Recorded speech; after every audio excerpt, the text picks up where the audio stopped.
दवा, जहर, जाम। गुलाब, ख्वाब, दवा, जहर, जाम। बताओ क्या क्या है। मैं आ गया हूँ। इंतजाम क्या क्या है भाई। दांत आके शेर। आई एम श्योर इंदौर के सभी लोगों ने सुना होगा। मेरा एक सपना था कि यार किसी दिन स्टेज पे खड़े होकर ये शेर पढ़े। आज वो सपना पूरा हो गया। खैर, सपने तो वो भी पूरे होते हैं जो कभी देखे ही ना। ये तो वो सपना है जो रास्ते चलते देखा और पूरा हो गया। पर सपने वो भी पूरे होते हैं जो आपने कभी देखे ही ना हो। जैसे मेरा एक सपना था। जब मैं छोटा था तो मुझे लगता था कि मैं किसी दिन मुशायरे अटेंड करूंगा, बड़े बड़े शायरों को देखूंगा। और किस्मत ऐसी रही कि मैं जिस कॉलेज में पढ़ता था, मेरा दोस्त राज साहब का रिश्तेदार निकला। और उसके कारण मैं उनसे मिल भी और उनके शेर आज तक पढ़ता रहता हूँ, गुनगुनाता रहता हूँ। तो खैर, ऐसे सपने पूरे होते हैं। पर सपने वो भी पूरे होते हैं जो आपने कभी देखे ना हो। और जब मैं 12 साल का था, उज्जैन जैसे एक छोटे शहर में टीवी पर अवार्ड फंक्शन देखते हुए ये सोचता था कि यार क्या दुनिया है। ऋतिक रोशन की एंट्री, शाहरुख खान की स्पीच, अक्षय कुमार ऊपर से नीचे उतरता है हर बार। ये सब देख के ऐसा सपने जैसा लगता था, अभी भी सोच के सपने जैसा लगता है।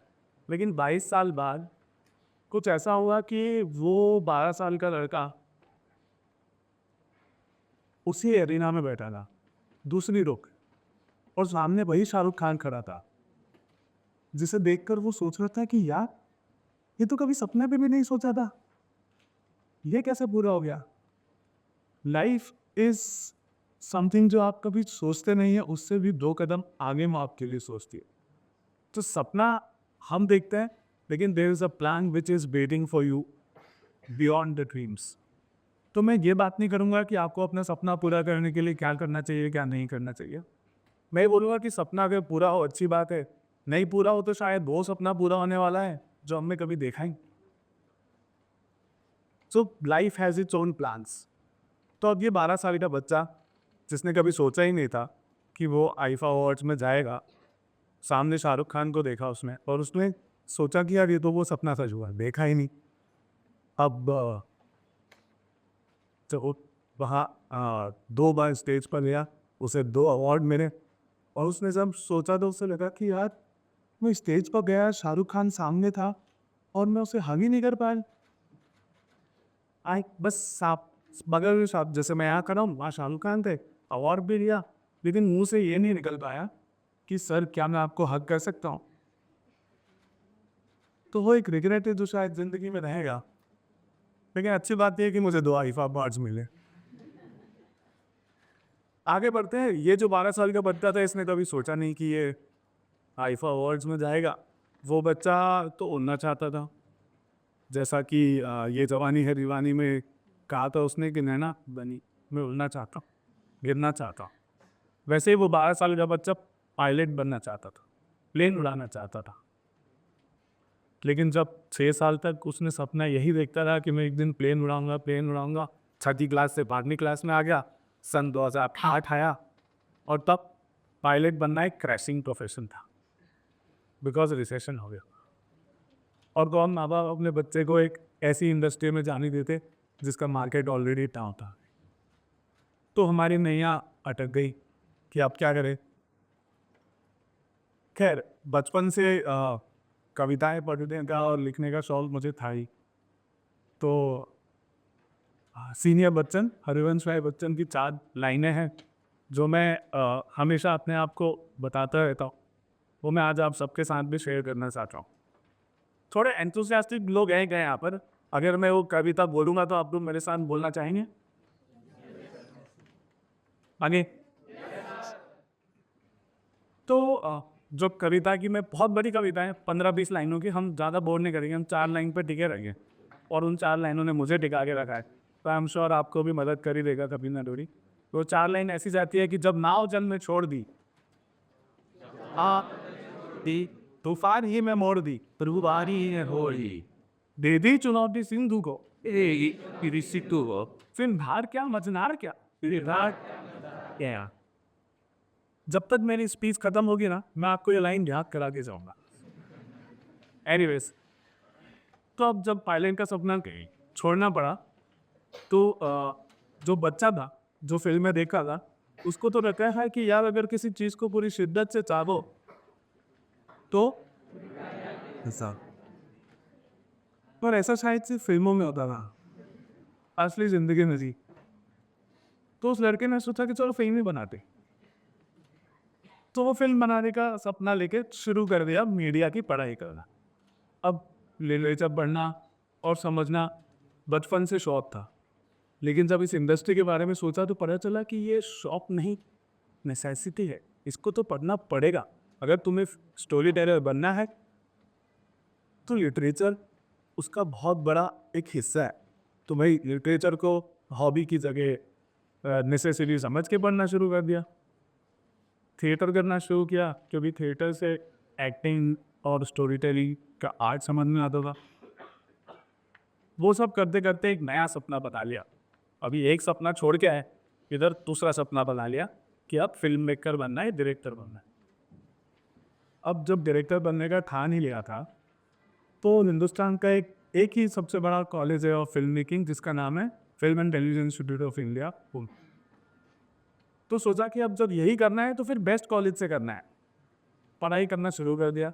अगले 2 साल खूब मेहनत कर, खूब वर्ल्ड सिनेमा देखा, फ्रेंच सिनेमा देखा, इंडियन सिनेमा देखा, और सेकेंड ईयर में उस कॉलेज का एंट्रेंस एग्ज़ाम क्लियर करना। लेकिन किस्मत को कुछ और मंजूर था।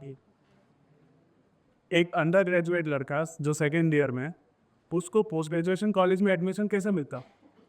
कॉलेज ने कहा कि आप एक काम करो, आप पहले ग्रेजुएट बन जाओ, फिर वापस आप एग्ज़ाम देना, तब हम आपको बुलाएंगे। हमने कहा ठीक है भाई, कुछ नहीं तो कॉन्फिडेंस ही जीत लिया। थर्ड ईयर ख़त्म हुआ और पता चला कि इस साल कॉलेज ने 0 ईयर डिक्लेयर कर दिया, कोई एडमिशन नहीं। अब एक साल क्या करते, किसी चीज़ को मरी शिद्दत से चाहो तो सारी कायनात तुम्हें उससे मिलाने की रुक जाती, या तो कायनात नहीं ना डो अभी। तो फिर life has different plans for you. Farewell party के बीच में इन्फोन आया और इंदौर के एक रेडियो स्टेशन से जॉब ऑफर आया आरजे बनने का। इंटरव्यू ऐसे ही दे दिया था मैं, ऐसे ही इंटरव्यू रास्ते चलते एक बात दे के आ गया था। बट जॉब ऑफर आना बहुत बड़ी बात थी उस समय। 20 साल का लड़का था, उसके सपने में रेडियो जॉकी मतलब एक cool job, popularity, fan following and what not. Phone लगाया पापा को कहा कि यार मुझे नौकरी मिल रही है, 30,000 रुपये महीना मिलेगा, इंदौर में रहूँगा, पॉकेट मनी में 30,000 ऐड हो गए हैं। उधर से जवाब आया लेकिन तुम्हें तो डायरेक्टर बनना था। बोला हाँ बात तो सही है, लेकिन दिल मानने को तैयार नहीं था, दिमाग मान गया था। पर अब पिताजी से एक टीनेजर ऐसे बात नहीं करता जैसे मैं आपको अभी जवाब। उसने बोला अच्छा तो ठीक, मैं फिर बॉम्बे जाऊँगा मंडे को। तो जैसे हेरा फेरी में बाबूराव और राजू का डिस्कशन हुआ था, उसने बोला था कि मैं जा रहा हूँ तो पक्का चला जाऊँगा। बाबूराव ने कहा तू अभी जा। तो मेरे पिताजी ने कहा कि ठीक है तुम अभी चले जाओ, अब कल जाना है तुम आज जाओ। तो चले गए बम्बई, एक नया शहर, मान ना मान मैं तेरा मेहमान, कुछ जानते नहीं थे शहर के बारे में, ऊपर से इतनी नई इंडस्ट्री कि हमारे घर से तो कभी कोई गया ही नहीं, किसी ने सोचा ही नहीं इस सब करने का। खैर मैंने भी नहीं सोचा था। पहुंच गए। अब वहाँ पर हर रोज़ के नए स्ट्रगल थे, लेकिन ना जब नाव जल में छोड़ दी, तूफान ही में बोल दे दी चुनौती, फिर धार क्या सवार क्या बे। हमने अपने नाव को एक नया सपना दिया कि 21 साल का आया हूँ बॉम्बे, 30 साल का होगा ना, एक पिक्चर बना के जाऊँगा यहाँ से। सोच तो लिया था अगले 6 साल 7 साल अलग अलग फिल्मों में, कभी एड्स में first assistant director, second assistant director, third assistant director, ये सब एक अलग अलग स्टेप्स होती हैं जिसके बाद आप एक डायरेक्टर बन सकते हो। तो स्ट्रगल के टाइम में स्ट्रगल की कहानी सुना के बोर नहीं करना चाहूँगा, बट ये स्टेप्स होती हैं जिसके बाद आप एक डायरेक्टर बन सकते हो। तो वो सब करते करते फाइनली 2018 में मेरी वो सपना पूरा होने वाला था। वो फिल्म बनानी शुरू करी इंडिपेंडेंट प्रोड्यूसर के साथ, काफ़ी लो बजट शुरू 3 साल लगे। जब आपके पास बजट होता है तो टाइम कम लगता है, लेकिन जब बजट कम होता है तो टाइम डबल लगता है, क्योंकि टाइम इज़ मनी। तो जब आपके पास मनी है तो आप टाइम बचा लोगे, लेकिन जब मनी नहीं है तो टाइम लगाया। तो खैर 3 साल लगे, वो पिक्चर बन गई। अब इतने कम बजट की पिक्चर थी कि उसमें कोई स्टार नहीं था। अनफॉर्चुनेटली जितना हमें फिल्म इंडस्ट्री ऐसी दिखती है कि ये बहुत ही क्रिएटिव इंडस्ट्री है, end of the day everything is a business. कोई इंसान पैसा लगा रहा है, पिक्चर बना रहा है, उसको प्रॉफिट चाहिए। अब जब हमारी फिल्म बनी उसमें कोई स्टार नहीं था। जब मैं उनको प्लेटफॉर्म्स के पास लेके गया तो उन्होंने कहा कि भाई आपकी फिल्म में तो कोई हीरोइन नहीं है, हम कैसे करें? किसी ने फिल्म नहीं ली। हमारी नैया थोड़ी मज़ार में ऐसी धर धर धर धर काँप रही थी। पर क्या होता है कि अगर आपकी कहानी इंटरेस्टिंग है, उसका म्यूज़िक ठीक था, अच्छा ही था, और एफर्ट्स ऑनेस्ट थे, तो कैसे ना कैसे करके वो फिल्म ने अपनी डेस्टिनी तय करी और आज वो फिल्म अमेजन प्राइम पर है। उसका नाम है उर्फ कंटा। अगर आपको टाइम मिले तो देखिएगा, लेकिन अगर आप स्टार स्टडीड फिल्म देखना चाहते हैं तो आई एम सॉरी, क्योंकि ना मेरे पास बजट था।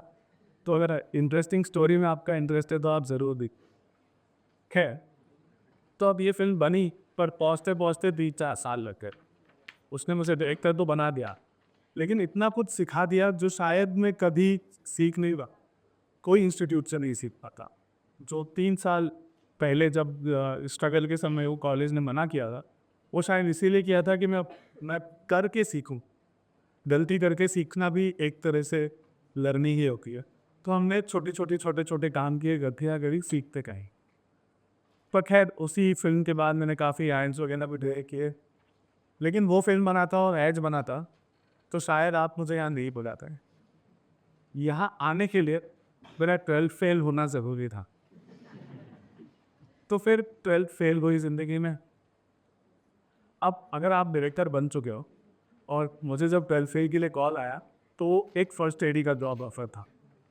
फर्स्ट एडी का जॉब ऑफर एक डायरेक्टर बनने के बाद एक्सेप्ट करना मतलब लाइफ में 5 साल पीछे जा। अब 5 साल पीछे कौन जाना चाहता है? मैंने सोचा कि यार नहीं करेंगे, 5 साल पीछे वापस से वो सब संघर्ष क्यों करे। पर जो सपना देखा था कि 21 साल की उम्र में कि 30 का होके पिक्चर बनाऊंगा, वो तो पूरा हो गया था। अभी अगला कुछ सपना था ही नहीं। तो मैं सोचा चलो अब जो आ रहा है उसी का साथ देते हैं, अपनी नाव को छोड़ देते हैं, अब धार क्या मझधार क्या देखेंगे। तो फिर उस फिल्म को मैंने एज फर्स्ट एनी ज्वाइन दिया, क्योंकि विधु विनोद चोपड़ा को ना भी तो नहीं बोला जा सकता।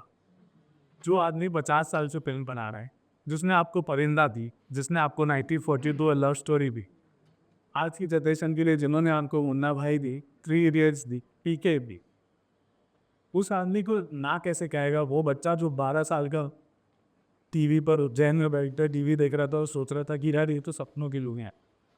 खैर, मास्टर आदमी है जो उनके साथ अगर आप आधे घंटे भी बैठो तो आपको लाइफ लेसन्स इतने मिलते हैं जो कि शायद कोई इंस्टीट्यूट नहीं दे पाता। मैंने उनके साथ 2.5 साल पिक्चर देखी है। 2.5 साल सुबह 11 बजे से रात की 11 बजे तक हम सिर्फ 12 फीट लिख रहे थे, जो कि ऑलरेडी एक बुक के ऊपर बेस्ड थी। आपको लगेगा कि यार एक बुक ऑलरेडी लिखी हुई है, उसको तुमने 2.5 साल क्या किया। हमने एक सीन को 50 बार देखा।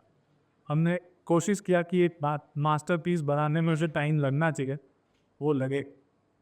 और काफ़ी रिस्पॉन्स भी हमें ऐसा मिला, लोगों को लगा। इनिशियली लोग थिएटर में पिक्चर देखने नहीं गए, लेकिन जब हॉटस्टार पे फिल्म रिलीज हुई तो लोगों को पता चला कि क्या फिल्म थी। खैर, तो 12th फेल लिखते वक्त 2.5 साल हमने फिल्म लिखी, फिर प्रेप हुआ, फिर फिल्म रिलीज होने के पहले पोस्ट प्रोडक्शन होता है। वो सब करते करते कुछ 3.5 साल इस फिल्म को मैंने अपनी ज़िंदगी के दिए। वो भी तब जब मेरा कुछ सपना बचा नहीं था करने को। तो ये वो सपना था जो मुझे देखा ही नहीं था। अगर देखता तो शायद आईफा लेते वक्त मेरे को थोड़ा एक्साइटमेंट अलग होता। पर उज्जैन में रहकर जो सपना देखा था वो तो सिर्फ ये था ना कि 3 दिन अपनी फिल्म बनानी, जो बन गई थी। पर life had different plans. Life को मुझे यहाँ लाके खड़ा करना था जहाँ मैं आपके साथ हरिवंश राय बच्चन की कविता बोल रहा हूँ।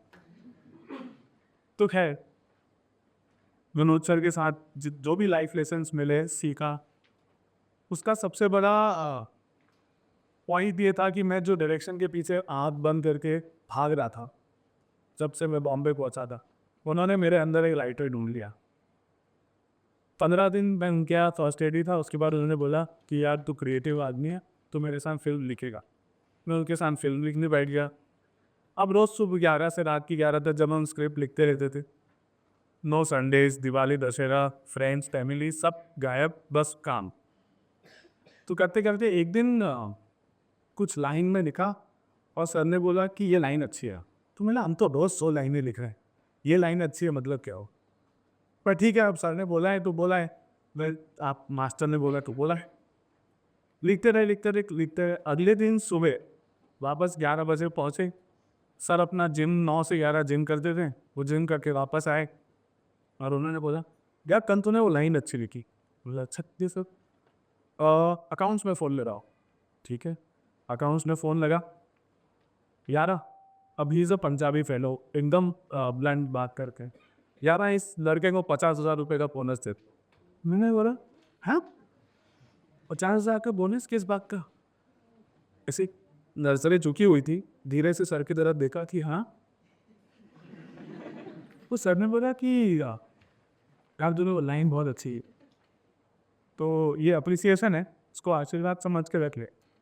मैं बोला 50,000 रुपये प्रसाद आशीर्वाद जो बोलो समझ के रखी तब। क्योंकि आउट ऑफ द ब्लू है ना, आपकी सैलरी से ऊपर आपको 1 रुपया भी मेरे बहुत बड़ी बात होती है। यहाँ एक लाइन का 50,000 रुपये मिला। तो खैर मैंने बात वहाँ से शुरू करी थी जहाँ मैं कह रहा था कि सपने वो तो पूरे होते हैं जो आपने देखे हो, लेकिन सपने वो भी पूरे होते हैं जो आपने कभी नहीं देखे।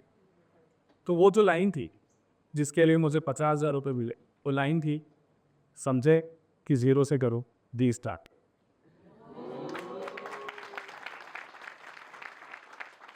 That's all from my side. Thank you everyone.